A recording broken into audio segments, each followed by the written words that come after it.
এটাই কি বাংলাদেশের আসল পারফরম্যান্স? মিরপুরের উইকেট যেদিন বাংলাদেশকে সহায়তা করবে না সেদিন বাংলাদেশ জিততে পারে না। ব্যাটসম্যানদের পারফরমেন্স আজকে চোখে আঙ্গুল দিয়ে দেখিয়ে দিয়েছে পাকিস্তানি বোলাররা। প্রিয় দর্শক, আপনি কি মনে করছেন, সত্যি কি মিরপুরের উইকেট নিয়ে বাংলাদেশের এই সিরিজ জয়?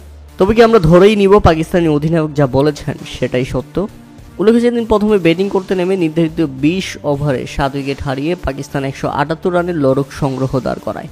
দলের হয়ে সর্বোচ্চ 41 বলে 63 রান করেন শিহাবজাদা ফারহান। আর যেভাবে ব্যাটিং করতে নেমে শুরুতেই ইনিংসের দ্বিতীয় বলে নিজের উইকেট হারিয়ে ফেলেন তানজিদ হাসান তামিম। এরপর ফিরে যান ব্যর্থ হয়ে লিটন কুমার দাস।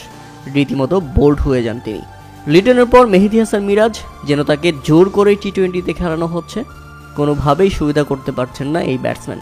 8 বলে 10 রান করে মিরাজ ফিরে যান। জাকের আলী এদিন ব্যর্থ। শেখ মেহেদী হাসান ফিরলে মাত্র 25 রানের মধ্যেই 5 উইকেট হারিয়ে ফেলে বাংলাদেশ। এরপর 41 রানের মধ্যেই 7 উইকেট এবং শেষ পর্যন্ত লজ্জাজনক হার। প্রিয় দর্শক, বাংলাদেশের এই পারফরম্যান্স সত্যি অগ্রহণযোগ্য।